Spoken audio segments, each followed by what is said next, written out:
Have you ever thought love could conquer all? But when you realize the person you trust most is the one betraying you, does love still mean anything? This story is not just about a life turned upside down. It's a journey of a man confronting a betrayal that cuts deep. And what will he do next? You won't be able to guess. Before continuing the story, tell me which city you're watching from. I want to know how far this video has come. Don't forget to like and subscribe to the channel so I can send you exciting stories like this every day. I got home late Sunday. It's a 400-mile drive. This was good. I really didn't want to see or talk to her. I was tired, went to my chair and slept. I haven't slept well in 2 months. I've lost 15 pounds. I look and feel like crap, but it was the first 8 hours I had gotten in a while. Monday, my wife tried to initiate some intimacy. I just cannot get it up for this woman. My Johnson is up bright and early before me every morning, so this is nothing physical with me.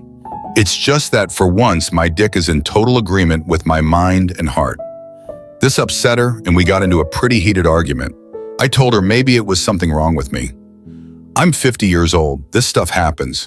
She started insinuating again that I'm cheating on her. She said that I'm not being a good husband. I haven't screwed her in over 2 months. I haven't told her I loved her in over 2 months. Clearly, I'm doing something behind her back. I mean, she tried to gaslight the crap out of me. Yeah, I was doing something behind her back. I was piecing everything together. D-Day for me was September 25th. I work in collision repair. Specifically, I work on the vehicles that are considered train wrecks. September 25th, I wound up cutting my leg open on a truck I was working on. That was a trip to the emergency room. I got 5 stitches inside my leg and 34 stitches on the outside. It was pretty bad. I got put on some hefty painkillers, and there was no way I was going to drive. So I called my wife. No answer. Called 5 minutes later. No answer. Called again. No answer. Texted her. Babe, pick up. I need you. Call me. Called her again. No answer. More texts. Nothing. About an hour and a half of this, so I got an Uber to take me home. We turn onto my street, come in view of my house, and she is standing in our doorway, completely sucking face with the GM of where she works. I told the driver to stop. This wasn't a peck, folks. There were swap and spit. She was supposed to be at work. I pulled out my phone, took a couple pictures, and told the driver to keep driving. I had her take me back to work. I sat there in the break room for 4 hours, head down on a table, numb, freaking heartbroken. When the painkillers wore off, I drove home in pain from my leg and from everything going through my head. She wasn't home when I got there. She came home a couple hours later. She acted all concerned. Maybe she was, maybe she wasn't. I don't know. I asked her how her day was, and she made up some BS about work that day. I know it was BS. A week later, I learned for the first time that she hasn't worked a Friday in 3 years. I never really used Reddit much. It was always there, but I had no real interest in it till then. I was looking for crap on dealing with cheaters, and this sub showed up, along with YouTube videos. So I read stuff here, just trying to figure out what the hell I should be doing right now. I was reading about all the red flags and just saying, yep. Well, that fits her to a T, always on the phone, always texting. For some freaking reason, can't answer my calls or texts. She had no idea until last Monday that I had sat in the emergency room trying to call her, texting her. In 2 whole freaking months, she had not looked at our chat log at all. She was yelling at me that I needed to be a better husband, that I'm not doing enough for her. I got so freaking pissed, I grabbed my phone, opened the chat log, and shoved it in her face. Showed her those unanswered texts. I rarely raised my voice, but I yelled at her that the one time I needed her to be there for me, I got ghosted. She pulled out her phone and looked. Then she left the house for a couple hours. When she came back, she apologized and then lied right to my freaking face. Oh, she had a hard day at work that day. Didn't notice because she was so busy. The truth is, she didn't know about the calls and texts because she was too busy screwing her boss in the house to answer her phone. In the time between that day and now, I've snooped her phone, her laptop, her iPad. Learned I could look at all her crap from one of her old phones. I've installed cameras in the house. I've been watching her cheat on me in real time for 2 months. Let me tell you something. I've always thought Apple products are for idiots. They really are. Cheaters should probably start using Android or something because Apple syncs across everything. I've learned she doesn't just dislike my son, she freaking hates that kid. Probably because him being at my house in the summer was cramping her style. I've learned this affair has been going on for years. I've learned it's not just her boss. One of the men she has been screwing has been someone I have worked with and considered a friend for over 14 years. She worked with his wife. His wife has been helping her hide the affair with her boss. They freaking introduced me to her. They watched me propose to her. They were at the wedding. They let me marry this woman knowing she was cheating on me. I know 4 men, 2 I know, 2 I don't know. They've screwed in my bed, on my couch, on my kitchen table where I eat, in my shower. These a-holes have used my freaking soap to wash their freaking balls. I went up to my property where I hunt deer to get away for one weekend.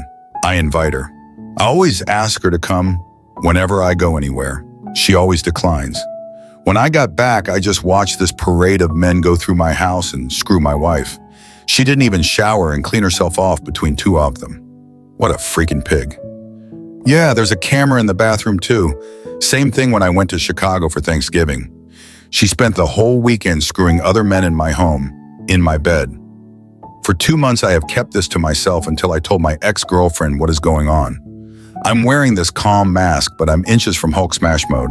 I almost confronted her about her cheating, but I just ate the lies she told me. I freaking apologized for the argument. I told her I would make an appointment with a doctor for my erectile dysfunction, and then I read her text to her boss calling me a limp dick, and she can't wait for Friday. This is not the woman I fell in love with 7 years ago. I'd like to say she's pure evil, but I'm thinking she's got severe mental health problems. Certainly she's a sociopath, whatever. I did not sign up for this. It was very hard for me to ask her to marry me. Since my first divorce, I had a hard time believing that anything nice a woman said to me was what she really meant. I've chased off 2 fantastic women in my life because I was still screwed up in the head from my first wife. More so what I went through after the divorce than, oh, she didn't really love me. I got raped in my first divorce. I walked away from it with $43 in my pocket. No home, no car, no means to do my job, no support from my family, and had to couch surf for the next 3 years because everything I made went to alimony and paying off our debt. 22 years old and my life was screwed before it really even started. I spent my 24th birthday on my friend's couch, drunk with a gun in my mouth, bawling like a baby because I didn't have the stones to do it. I saw no light at the end of the tunnel. Well, since that day, I have kept $40 in my wallet to remind me of the lowest I have ever been. I'm not saying that's where I am now, but I feel like I did after that. Yeah, I'm wiser and covered my butt this time. But you know, the first time I caught them in the act, had to do it the old-fashioned way, come home early from a trip. But it was over. The extent of the way lash sliding was her saying it's not what it seems and then screaming at me to stop as I beat the crap out of my brother and his friend. Don't do this. This hurt me in the divorce big time. But it was over. There was no BS. Nothing could be denied. All the therapy I've gone through, it's all gone. This time around, it's this slow process of deceit, holding everything in, just getting lied to all the time. Even when she doesn't need to lie, she lies. I feel that every time I blink, she screws some other guy. I no longer love this woman. Let's be clear. There will be no working this out. I've checked out. My anniversary is a day that will live in infamy. Pearl Harbor Day. I'm going to make sure she remembers it, but the seconds seem like hours. I'm worn out. I have a constant headache. All the therapy I've gone through, it's all gone. I plan to drop the bomb on everyone involved. This is my plan. I imagine boss's wife will probably go there and make a scene after my wife is served. As for my friend's wife, well, she works with my wife. They've been friends for 8 years. I have been friends with her for 14 years. She knows about my wife's cheating. I want to have a conversation with her about friendship and loyalty before I drop the bomb. She's going to be the only one of our mutual friends I will talk to, as I expect some of them are going to try to mediate in some way, and I don't feel like letting the witch use a middleman. That is what my lawyer's for. After that, I will be no contact with the witch and all the mutuals. I will talk to her folks when the dust settles a little bit. They're good people. I think I will owe them that. Update, it's done. Served her yesterday. I had her served yesterday. For those asking, I wasn't in a good state of mind to write about it yesterday. Still not really, but I will get it off my chest. I woke up and left the house. Got myself some breakfast while waiting for her to leave for work. Rented a truck, went back home, and changed the locks. My friend and her husband came over. He brought a friend and we packed up her things. We littered up our bedroom furniture that I got her as a wedding gift. My couch, my dining table, just all the furniture she defiled. Took it to storage, put all her clothes in garbage bags, was going to throw her dirty clothes in with the clean, but my friend wouldn't let me. We got done after 11 a.m. At around lunchtime, I bought flowers and chocolates and went to her work. I went in, gave her the flowers and candy, gave her a big hug and a kiss. She was all smiles and blushes. Her coworkers were doing the, "Oh, that's so sweet" thing. I told her that I would love to take her to lunch, but I had to go get a checkup on my leg, but to not make plans for the night because I wanted to give her a night she would remember. I gave her a goodbye kiss and started walking out. At this point, I'm going to start calling her GM, freaking Mark or FT. As I was leaving, I saw her boss and gave him a big smile and said, "Hey, freaking Mark, how are you?" Gave him a wave and left. Then I went and got some lunch. At 2 p.m., a deputy would be walking into my wife's work to serve her. At 2 p.m., I was staying in front of freaking Mark's house. I texted him the picture I took on the day I caught them. I took a selfie in front of his house and sent that too. I knocked on the door and Mrs. freaking Mark answered. She knows me a little bit from parties and things my wife's work had. I told her that my wife in her area and her husband were having an affair. She didn't believe me. I showed her that first picture I took, and I showed her a selfie they took while my wife was giving him a BJ on the couch. And she freaking slapped me. I just stood there, and she started crying. I gave her a thumb drive with everything pertaining to my wife and her husband that I had. I told her my wife was cheating on me with multiple men. Get checked for STDs. I gave her my lawyer's card and my number. Then she asked why I was doing this to her, and to be honest, why did I do that? I hurt her pretty bad. I feel like the biggest piece of crap for doing that. I told her she had the right to know and felt like an a-hole for giving her that answer. As I was leaving, that's when my phone started blowing up. Didn't answer any calls or texts. I just went home. When I got home, I changed my Facebook status to divorced. I started reading the texts from my wife. WTF is this? What are you doing? All this crap. I messaged her back and told her she could come to the house at 7 p.m. and not 1 minute before to get her clothes. Apparently, freaking Mark didn't tell her what I did right away, as I imagine he had his own problems at the moment. But my wife sent me a text a little later and effing me up and down for telling Mrs. freaking Emily. So he did tell her. My friend that covered up for my wife, gonna call her Lisa, started calling me. So I answered. I answered with, "How long have you known that my wife and freaking Mark were having an affair? Please don't lie to me." And she told me what I suspected the whole time. Since before my wife and I had met, the whole freaking time. At this time, I was the side piece. My whole marriage is a sick freaking joke. Let me tell you, that's a bitter pill to swallow. I asked her why she didn't tell me. She said it's because they thought I would go ape crap, get violent and such. I told her that she knew me better than that. She said she kept it secret because she was her friend. What about me? I wasn't. I asked her if I knew her husband was cheating. Would she want me to tell her? As a friend, wouldn't I be obligated to let her know something she should know? She said yes.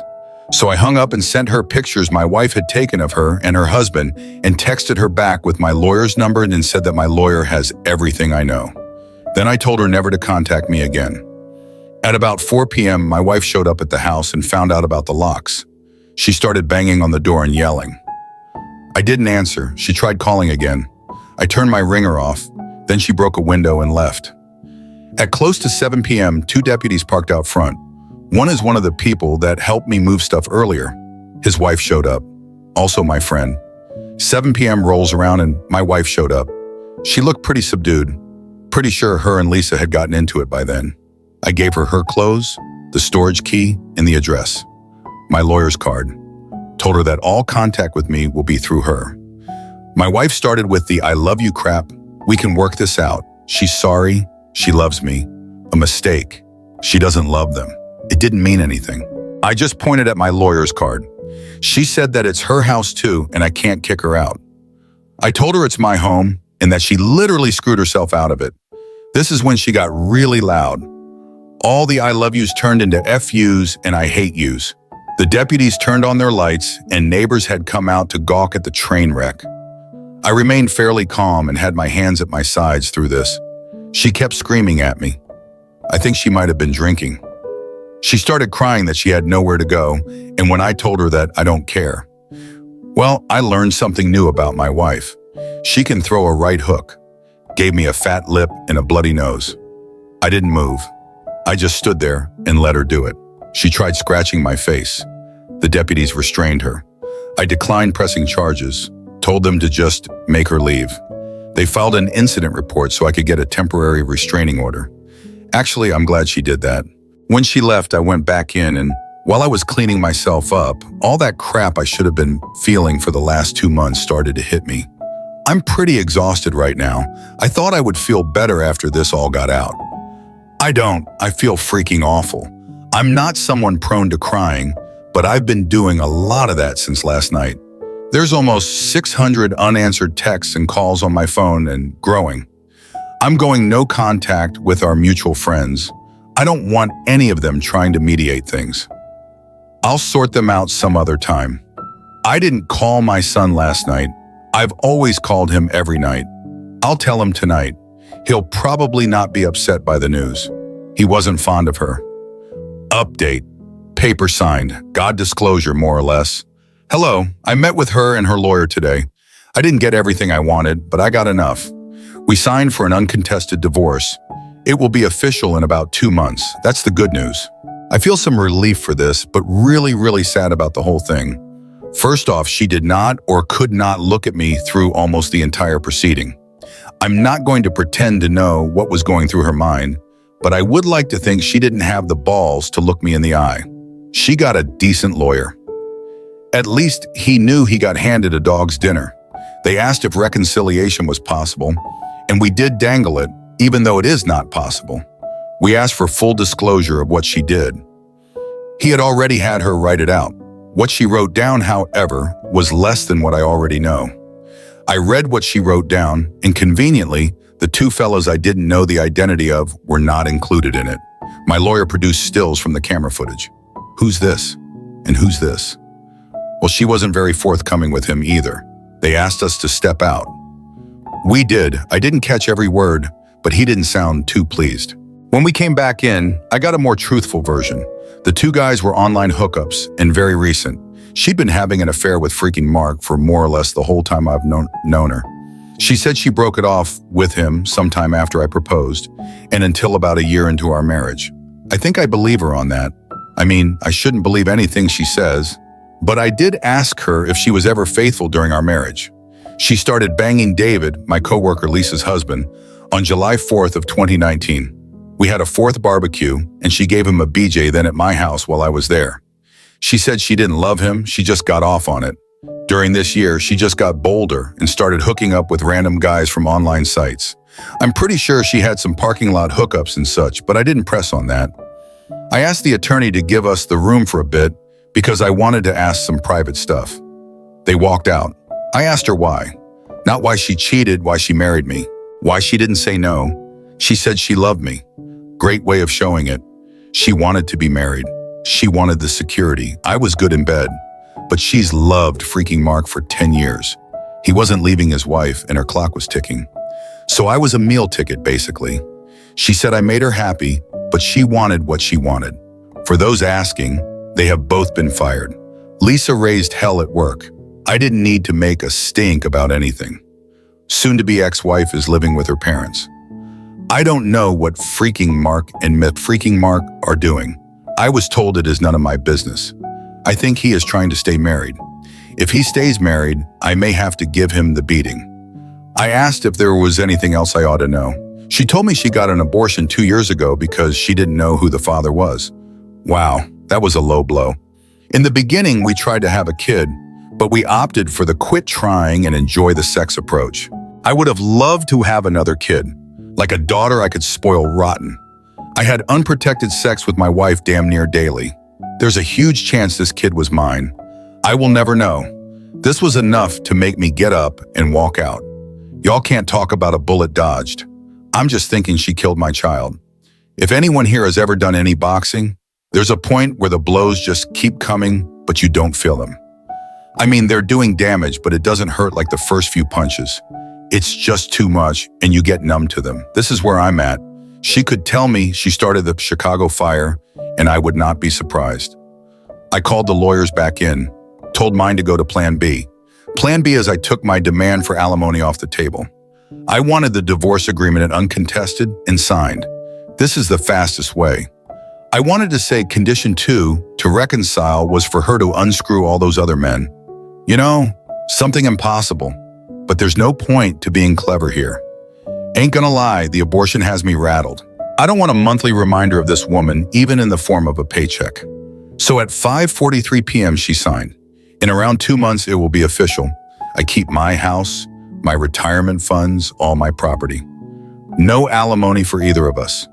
She gets $73K from our savings, is not to contact me ever, and we are done.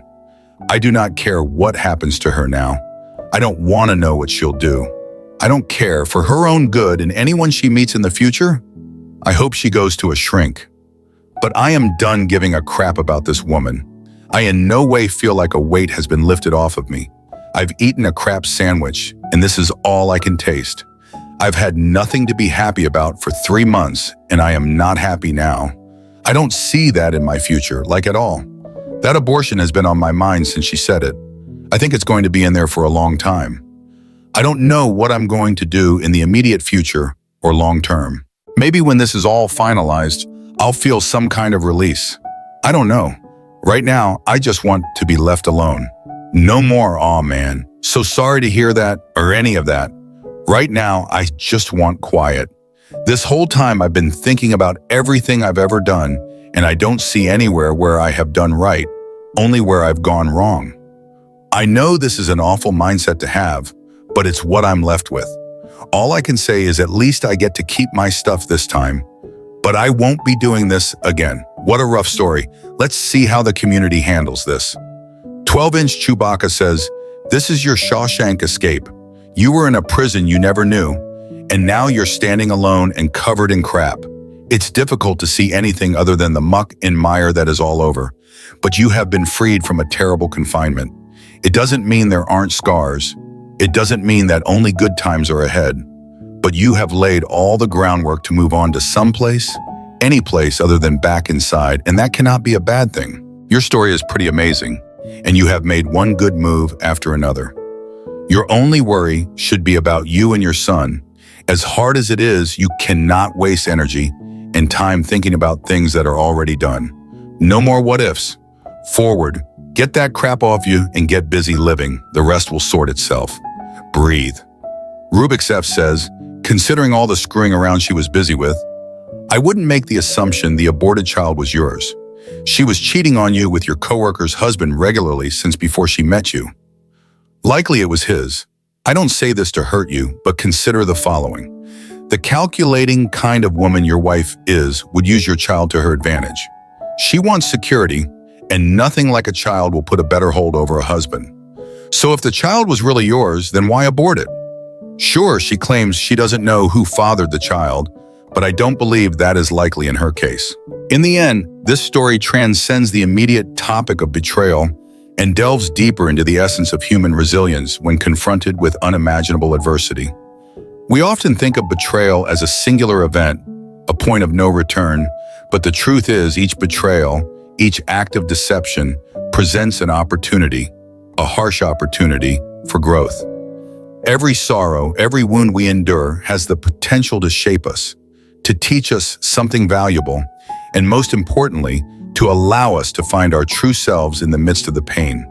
These are the moments that test the very core of who we are, forcing us to choose. Will we let these wounds define us, or will we use them as stepping stones towards something stronger, something better? In this story, we witness a husband who, despite the unbearable pain of betrayal, ultimately decides to take back control of his life. He could have succumbed to the depths of despair, letting the betrayal overwhelm him, letting it consume his every thought and action. But instead, he chooses to rise above it. It is in this choice that his true strength shines. He refuses to allow his past, no matter how painful it may have been, to control his future. By walking away from the betrayal, he finds the courage to heal and to reclaim his life, not as a victim of circumstance, but as a man who has endured and emerged stronger from the battle. It was a brave decision, though undoubtedly painful, and one that would define the next chapter of his life. This story forces us to confront a question that is often uncomfortable. Can we, as human beings, truly rise up after each shock in life? Can we find the strength to rebuild when everything around us seems to be falling apart? Can we heal from the wounds inflicted upon us by those we love and trust the most? The man in this story found his strength not by fighting the world around him, but by fighting the pain in the grief, the sense of loss. He found peace in the midst of turmoil. And that peace, though fragile at times, became his foundation for moving forward. And that's the essence of this journey, finding peace within ourselves, even when the world around us is chaotic and broken. It is not easy and the path is never clear. The grief, the anger, the betrayal, these emotions cloud our judgment and weigh heavily on our hearts. But over time, we begin to understand that healing is not a linear process. There will be moments of progress, followed by setbacks, times when we feel like we've taken 2 steps forward, only to fall 3 steps back. And yet, it is in those moments of weakness that we often find our true strength. It is in those moments of pain that we realize we have the ability to overcome, to rise again, no matter how many times we fall.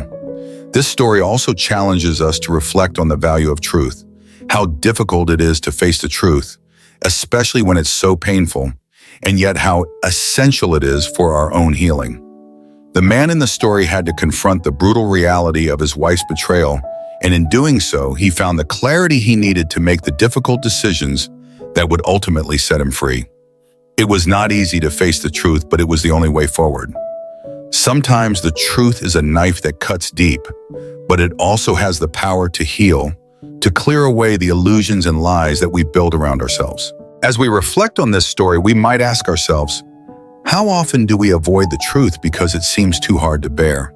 How many times do we allow ourselves to live in denial, to pretend that everything is okay when deep down we know it's not? The truth, though painful, is always the best path forward. It is the first step toward liberation, toward finding peace, and toward creating a future that is built on honesty and self-respect. But this story is not just about pain and betrayal. It's about hope, resilience, and the possibility of redemption. It's about the incredible strength that lies within each of us, even in our darkest moments. It's about learning to let go of the things that no longer serve us, the relationships that are toxic, and the emotional baggage that holds us back. This man's journey is not one of instant gratification, nor is it a fairy tale with a neat, happy ending. It is a real and raw story of struggle and triumph, of facing the hardest truths and coming out the other side stronger, more whole, and more self-aware. The truth is, we all have our own battles to fight, our own moments of pain and hardship. But the key to overcoming these challenges is not found in avoiding them, but in facing them head-on, with courage and determination. It is about embracing the struggle, understanding that it is through the struggle that we grow, that we learn, and that we evolve. The husband in this story may have lost his marriage, but he gained something far more valuable: the understanding that he is capable of surviving, of thriving, even in the face of immense hardship. If you found this story moving and want to continue following more deeply emotional and real-life stories, don't forget to subscribe to our YouTube channel. We are committed to bringing you videos that not only entertain, but also touch your heart, challenge your perceptions, and inspire you to live your best life. With each video, we hope to spark a conversation, to make you think, and to offer stories that can guide you through the challenges of your own life. By subscribing, you become part of a community that values authenticity, empathy, and strength in the face of adversity. We'll continue sharing stories that reflect the complexities of human experience, stories that remind us of the beauty and pain of being human. Don't forget to hit the notification bell, so you never miss an update and can always stay connected with us. Share this video with your friends, family, and anyone you think might benefit from hearing this story. Together, let's explore more stories that, though full of challenges, are also filled with lessons and hope. Thank you for watching, for being part of this journey, and for sharing in the power of storytelling. We appreciate every one of you who supports our channel, and we look forward to seeing you in the next video. There is so much more to come, so don't miss it.